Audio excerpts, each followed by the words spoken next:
ഫ്ലിപ്കാർട്ട് ഗ്രോസറിയിൽ നിന്ന് വാങ്ങിച്ച കുറച്ച് സാധനങ്ങളാണ് കേട്ടോ. ഇത് അൺബോക്സ് ചെയ്യാൻ എന്നേക്കാൾ കൂടുതൽ ഇൻട്രസ്റ്റ് എൻ്റെ മോൾക്കാണ് കേട്ടോ. അവൾക്കല്ലെങ്കിലും ഈ ഡെലിവറി സാധനങ്ങളൊക്കെ അൺബോക്സ് ചെയ്യാൻ ഭയങ്കര ഇഷ്ടമാണ് കേട്ടോ. അപ്പോൾ നമ്മളിതിൽ കുറച്ച് സ്നാക്സ് ഐറ്റംസാണ് വാങ്ങിച്ചിട്ടുള്ളത് കേട്ടോ. എങ്ങനെയുണ്ട് ടെസ്റ്റ് ചെയ്യാൻ വേണ്ടി നോക്കിയതാണ്.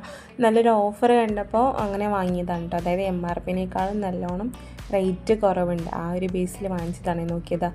ഈ വേഫേഴ്സിനൊക്കെ 100 രൂപയാണ് MRP. പക്ഷേ നമുക്ക് ഇതിൽ ഞാൻ വാങ്ങിച്ചത് 35 രൂപയ്ക്കൊക്കെയാണ്. അതുപോലെ ഈ ആരാറൊട്ടിൻ്റെ ബിസ്ക്കറ്റൊക്കെ 40 രൂപയാണ് നമ്മൾ കടയിൽ നിന്ന് വാങ്ങിക്കുകയാണെങ്കിൽ. പക്ഷേ ഇതിൽ നോക്കിയപ്പോൾ 30 രൂപ ഉണ്ടായിരുന്നു. അങ്ങനെ ഓരോന്ന് നോക്കി വാങ്ങിച്ചതാണ് കേട്ടോ. എന്തായാലും നല്ല ബെസ്റ്റാണ്, കുഴപ്പമൊന്നുമില്ല. നമുക്ക് 1 രൂപയെങ്കിൽ 1 രൂപ ലാഭം കിട്ടുന്ന ഭാഗത്ത് നിന്ന് വാങ്ങിക്കുകയല്ലേ ചെയ്യുക. പിന്നെ ചോക്കോ ഫ്ലിക്സ് ഇതൊക്കെ കഴിക്കാറൊന്നുമില്ല, കണ്ടപ്പോൾ ഒരു കൗതുകം കൊണ്ട് വാങ്ങിയതാണ്. കഴിക്കുമെന്നൊന്നും അറിയില്ല മോളെ, എന്തായാലും നമുക്ക് ടെസ്റ്റ് ചെയ്ത് നോക്കാം. പിന്നെ എന്തെങ്കിലും നട്ട്സൊക്കെ ഞാൻ കൂടുതലും ഫ്ലിപ്കാർട്ട് ഗ്രോസറിയിൽ നിന്ന് തന്നെ വാങ്ങിക്കുക. അതിൽ തന്നെ ഫ്ലിപ്കാർട്ടിൻ്റെ ബ്രാൻഡിൽ നിന്ന് തന്നെയാണ് വാങ്ങിക്കുക. നല്ല ക്വാളിറ്റിയുള്ള പ്രീമിയം നട്ട്സാണ് കേട്ടോ.